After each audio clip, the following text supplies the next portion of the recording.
Hola, buenos días. Vamos a ver, me gustaría que vieses el vídeo este después de copiar la página 14. Esta vez lo hacemos al contrario, ¿vale?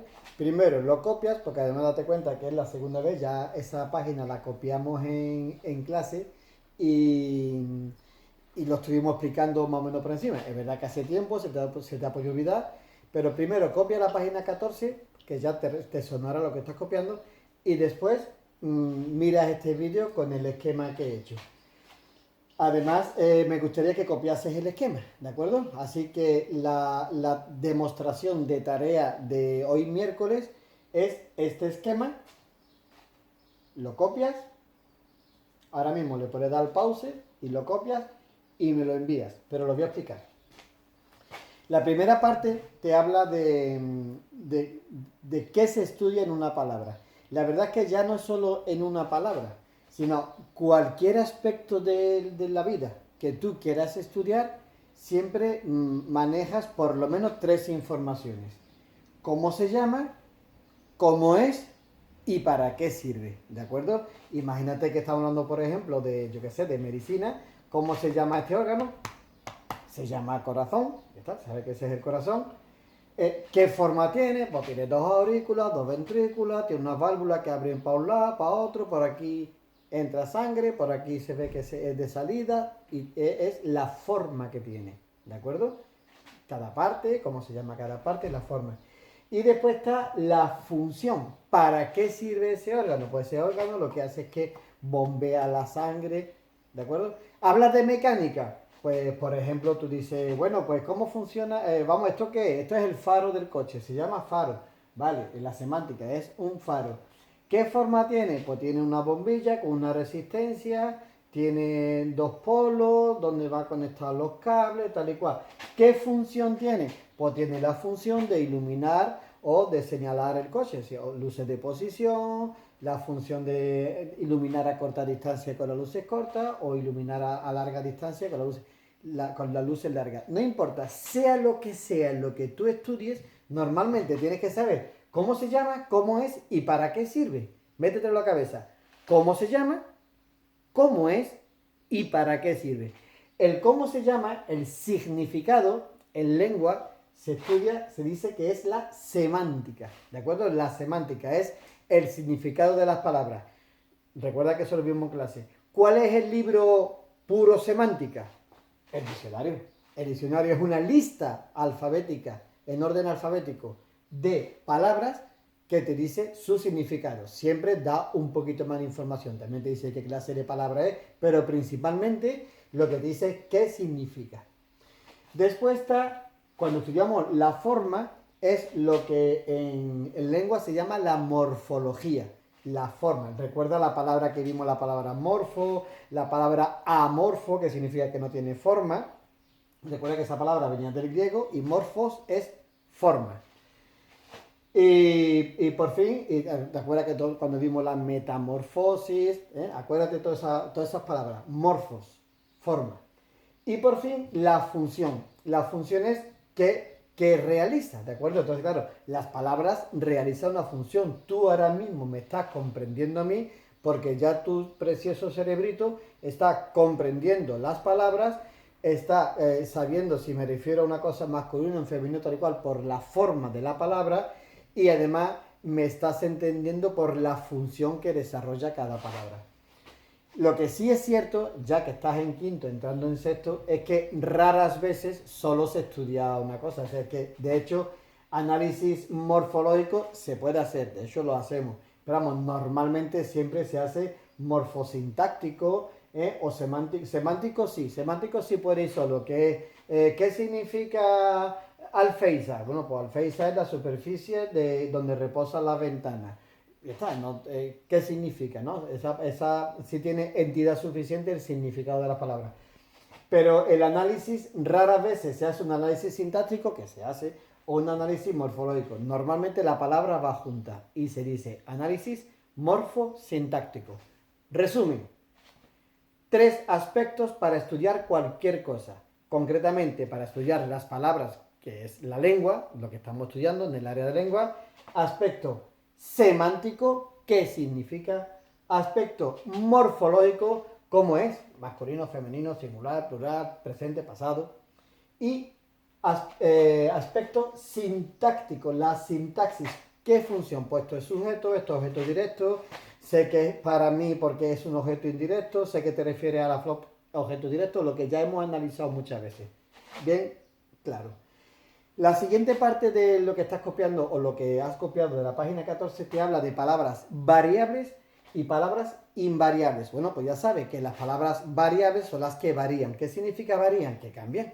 Y las palabras invariables es que no varía, que no cambia.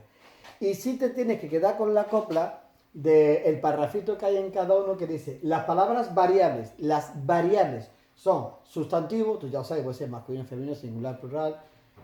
El verbo, ahí está toda la conjugación. El adjetivo, que varía además concordando con el sustantivo.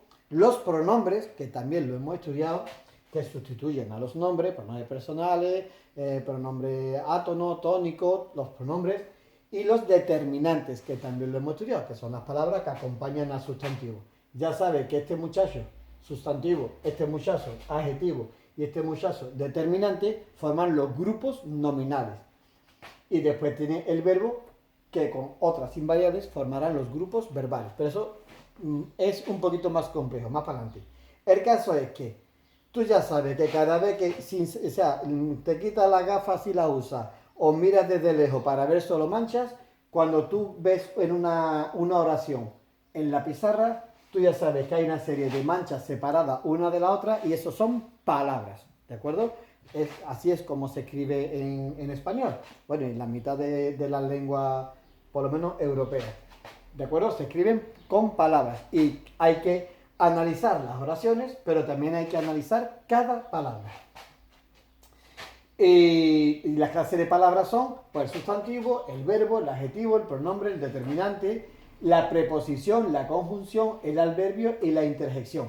Te he subrayado de rojo la conjunción y la interjección porque eso lo vimos el año pasado de refilón. Eso queda, es lo siguiente que vamos a estudiar. Te repito, palabras variables, que son las que varían, sustantivo, verbo, adjetivo, pronombre y determinante. Y las palabras invariables, que son las que no varían, tenemos las preposiciones, recuerda que era a, ante, bajo, cabe, con, contra, desde, entre, hacia, hasta, para, por, según, sin, sobre, tras, durante y mediante. No, pero ya eso es un campo cerrado. Las conjunciones, lo vimos pero muy mal, las conjunciones copulativas, la versativa, ¿te acuerdas que era i, ni, que, pero, sin embargo, son conjunciones, recuerda que era porque ponía junto una parte con la otra, pero eso lo vamos a repasar. Los adverbios, que es lo que acabamos de trabajar, no sé si esta semana, el lunes, martes o la semana pasada, cerramos el tema de los adverbios. Ya sabe que va acompañando al verbo, indicando tiempo, lugar, modo, cantidad. Y lo que sí, una de las características importantes para saber que eso es un adverbio, es que es invariable. Y por fin las interjecciones. Eso a mí no me suena habértelo explicado. Así que no te preocupes porque llegará el momento. Pero tú verás que las interjecciones son frases hechas, expresiones hechas, ¿vale? Ya lo veremos. ¡Ay! ¡Ay! ¡Oh! Esos son interjecciones y son invariables, ¿de acuerdo? Son expresiones hechas. Ya lo veremos despacito. La siguiente parte de la página 14 que estás copiando, te habla de los morfemas. Y te dice que, claro, ¿cómo sabes tú que una palabra significa una cosa u otra, si es masculino o femenino? Porque hay diferentes partículas, recuerda, una parte de la oración que aporta un significado, por sí solo no significa nada, pero aporta un significado, es una partícula. Eso no tiene nada que ver con las palabras compuestas. Recuerda que eran dos palabras que se juntan formando una. Por ejemplo, sacacorchos. Eso no son dos partículas, ¿de acuerdo? Son dos lexemas que forman una palabra compuesta. Y de eso no estamos hablando. Estamos hablando de palabras simples que tú ves que esa O significa que es de Manuel. Esa A significa que es de Susana. Esa S significa que hay tres. O sea, esas partículas que ofrecen información, esos son los morfemas, ¿de acuerdo? Son partículas que aportan significado. El libro te clasifica los morfemas en tres tipos de morfemas. Los lexemas, que es la raíz, lo que aporta el significado principal. Los morfemas flexivos, imagínate que le dan flexibilidad a la palabra, o sea que significa que estira la palabra, la acorta, aportas información, aportas significado, aportas información sobre la palabra, pero no deja de ser esa palabra, ¿de acuerdo? O sea, árbol es, me refiero, cuando digo árbol, pues me refiero a un árbol. Ahora, si digo árboles, pues me refiero a lo mismo, pero está en plural, o sea, hay no poco. Sin embargo, ya, por ejemplo, arboleda, al poner el morfema ese, arboleda, ya se refiere a otra cosa, ya no es un árbol, ya es un conjunto de árboles. Que esos son los morfemas derivativos, que con mi cuajo no lo he escrito. ¿De acuerdo? Los morfemas derivativos que cambian la palabra. ¿De acuerdo? Entonces, tú sabes qué significa gracias al lexema, pero esos morfemas derivativos han cambiado esa palabra. O sea, que yo sé, pan es una cosa que se come y panadero no es una cosa que se come. Pero sé que panadero es una persona que fabrica pan porque el lexema, que es pan, le he puesto el morfema derivativo y lo he convertido en otra palabra, en otra cosa. Esa es la diferencia, ¿de acuerdo? El morfema flexivo aporta una información gramatical, por ejemplo, si yo pusiera panes, ¿de acuerdo? Y el morfema derivativo lo convierte en otra cosa. Si yo digo panecillo, ya no me refiero a un pan, tú ya estás pensando en otra cosa, se ha convertido en otra palabra. Y yo creo que eso es lo más básico de la página 14. Así que después de haberlo copiado, ves mi vídeo, haces los ejercicios o haces los ejercicios primero, me da igual. El caso es que primero lo copias, después ves el vídeo y copias este esquema. Hasta luego.